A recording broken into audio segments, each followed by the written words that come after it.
ସମସ୍ତେ ଭଲ ଅଛ? ଶୋଇଲାବେଳେ ସବୁ ଆମର ଗପ ଶୁଣ ଶୁଣ ସମସ୍ତେ କିଏ ଗପ ଶୁଣ ମନ କୁହନ୍ତି ଆଉ କିଏ ଗପ ଶୁଣନ୍ତି ମୁଁ ବି ତମ ପାଇଁ ଗପ କହିବି ଯେ ଠାକୁରଙ୍କ ବିଷୟରେ ଗପ କହିବି କୋଉ କୋଉ ଠାକୁରଙ୍କୁ ସବୁ ପୂଜା କର? ବିଦ୍ୟାଳୟରେ କିଏ କିଏ ଦେଲେ? ଆଚ୍ଛା ଗଣେଶଙ୍କ ବିଷୟରେ କଣ ଜାଣିବା ସେ କିଭଳି ଭାବରେ ଜନ୍ମ ହେଇଥିଲେ ସେ ବିଷୟରେ ଆମେ ଜାଣିବା ହେଲା। ଶିବ ଆଉ ପାର୍ବତୀ ହେଲା ଶିବ ପାର୍ବତୀ ସ୍ୱାମୀ ସ୍ତ୍ରୀ ଆଉ ଦିନେ କଣ ହେଇଛି ନା ଯୋଉ ପାର୍ବତୀ ଯିଏ ତାଙ୍କ ଦେହର ମଇଳାରୁ ବା ହଳଦୀରୁ କଣ କଲେ ନା ମଇଳା ଯେତେବେଳେ ବାହାରିଲା ତାକୁ ନେଇକି ସେ କଣ କଲେ ଗୋଟେ ମୂର୍ତ୍ତିରେ ତିଆରି କଲେ ଗଣେଶଙ୍କ ମୂର୍ତ୍ତିଟେ ତିଆରି କଲେ। ତାପରେ ତାକୁ କଣ କଲେ ସେ ତ ଭଗବାନ ନା ସେ ତାକୁ କଣ କଲେ ଗୋଟେ ମଣିଷ ରୂପ ଦେଇଦେଲେ ହେଲା ଗୋଟେ ଜୀବନ ଦାନ ଦେଇଦେଲେ ସେ ମୂର୍ତ୍ତିଟାକୁ ଗୋଟେ ଜୀବନ ଦାନ ଦେଇଦେଲେ। ଆଉ ସେ ମୂର୍ତ୍ତିରେ ଯୋଉ ଜୀବନ ଦାନ ଯୋଉ ପିଲାଟି ପାଇଲା ତ ଭଳିଆ ପିଲାଟି ପାଇଲା ହେଲା ତାଙ୍କ ନାଁ ହେଲା କଣ ଗଣେଶ। ତାଙ୍କ ନାଁ କଣ ଗଣେଶ ଦିଆଗଲା ହେଲା। ହଁ ଶୁଣ ଗଣେଶ ଦିଆଗଲା ପାର୍ବତୀ ବା କହିଲେ କି ଗଣେଶ ମୁଁ ତ ଏଇ ଭିତରେ ଗାଧଉଛି ଏ ସ୍ନାନାଗାରରେ ମୁଁ ଗାଧଉଛି ତୁ କଣ କରେ ନା ବାହାର ବାଟରେ ମତେ ଜରେ ହେଲା ଭିତରକୁ ଯିଏ ଆସେ ତାହାକୁ କହିଲେ ଭିତରକୁ ପ୍ରବେଶ କରିବା ପାଇଁ ଦବୁନି ହେଲା।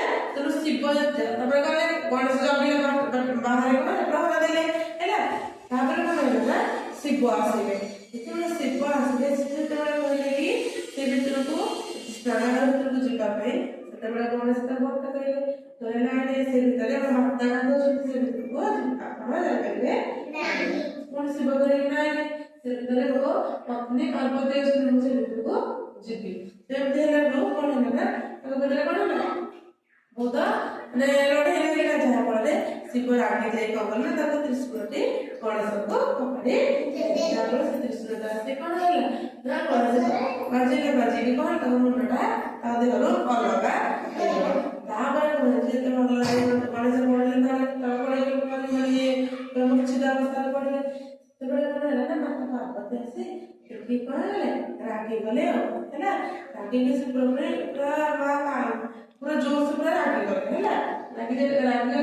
ତାପରେ ଶିବ ତାଙ୍କ ପାର୍ବତୀଙ୍କୁ କଣ କଲେ ମନେଇବା ପାଇଁ କଣ କଲେ ନା ସେ କହିଲେ ଯେ ତାକୁ ସେ ମାନେ ନନ୍ଦୀ ବନ୍ଦୀ ହେଲା ନନ୍ଦୀ ବନ୍ଦୀ ଅଛନ୍ତି ନା ବାହାର ତାଙ୍କୁ କହିଲେ କି ନା ଏ ଜଙ୍ଗଲରେ ଦେଖ ଏ ଜଙ୍ଗଲରେ ଯୋଉ ପ୍ରାଣୀ ଉତ୍ତର ଦିଗକୁ ମୁଣ୍ଡ କରିକି ଶୋଇଥିବ ସେଇ ପ୍ରାଣୀର ମୁଣ୍ଡଟିକୁ କାଟ କରିକି ଆମେ କଣ କରିବା ଗଣେଶ ମୁଣ୍ଡ ସ୍ଥାପନା ଜଙ୍ଗଲ ଯାକ ଯାଇକି ବୁଲିଲେ ସମସ୍ତେ ହେଲା। ସମସ୍ତେ ବୁଲିଲା ପରେ ଦେଖିଲେ ଯେ ଗୋଟେ ଗଛ ମୂଳରେ କଣ ଗୋଟେ ହାତୀଟିଏ ଉତ୍ତର ଦିଗକୁ କଣ କରିଛି ମୁଣ୍ଡ କରିକି ଶୋଇଛି। ସେଇଠି ନା ହାତୀର ମୁଣ୍ଡକୁ ଆଣି କଣ କରାଗଲା ନା ଗଣେଶଙ୍କ ତ ମୁଣ୍ଡ ନଥିଲା ମୁଣ୍ଡ ଅଲଗା ହେଇଥିଲା ତାକୁ ମୁଣ୍ଡ ସ୍ଥାପନା କଲେ। ସେଇଦିନ ଦେଖୁନା ଗଣେଶଙ୍କ ଦେହଟା ମଣିଷ ପଡ଼ି ମୁଣ୍ଡଟା କୋଉ ମୁଣ୍ଡ ହେଲା ଜାଣି ଭଲ ଲାଗିଲା। ତାପରେ ସେଇ ଦିନରୁ ଆଉ ଗୋଟେ ଗଣେଶଙ୍କ ମଧ୍ୟ ବିଦ୍ୟାଦେବତା ବୋଲି କୁହାଯାଏ। ସେଇ ଦିନଠୁ ତାପରେ କଣ କରାଗଲା ଗଣେଶ ପୂଜା ଆମେ କେବେ ପାଳନ କରୁ ଭାଦ୍ରବ ମାସରେ ଯେମିତିକି ଅଗଷ୍ଟ ସେପ୍ଟେମ୍ବର ମାସରେ ଆମେ କଣ କରୁ ଗଣେଶ ପୂଜାକୁ ପାଳନ ଶୁକ୍ଳ ପକ୍ଷେ ଚତୁର୍ଦଶୀରେ କଣ କରୁ ଗଣେଶ ପୂଜା ପାଳନ ଗଣେଶ ପୂଜା କଣ କୁହାଯାଏ ବିନାୟକ ପୂଜା ମଧ୍ୟ କୁହାଯାଏ ହେଲା। ଭଲ ଲାଗିଲା। ଏବେ ମୁଁ ପଚାରୁଛି କହିଲ ଗଣେଶଙ୍କ ମାଙ୍କ ନାଁ କଣ? Very good. ଗଣେଶଙ୍କ ବାପାଙ୍କ ନାଁ କଣ ପିତାଙ୍କ ନାଁ କଣ? ଶିବ। ଗଣେଶଙ୍କ ପିତାଙ୍କ ନାଁ କଣ? ଆଚ୍ଛା କହିଲ ଗଣେଶଙ୍କ ମୁଣ୍ଡରେ କୋଉ ପଶୁର ମୁଣ୍ଡ ଲାଗିଥିଲା? ହାତରେ ଜାଣିପାରିଲ? ଗଣେଶଙ୍କ ଜନ୍ମ କେମିତି ହେଲା? ଆଚ୍ଛା ଗଣେଶ କୋଉଥିରେ ଜନ୍ମ ହେଇଛନ୍ତି? ପାର୍ବତୀଙ୍କ ଦେହର ମଇଳାରେ ନାଇଁ ହଁ ସେ ଯୋଉ ହଳଦୀ ଯୋଉ ଛଡଉଥିଲେ ଯୋଉ ଦେହରୁ ମଳି ସେଇଥିରୁ କିଏ ଜନ୍ମ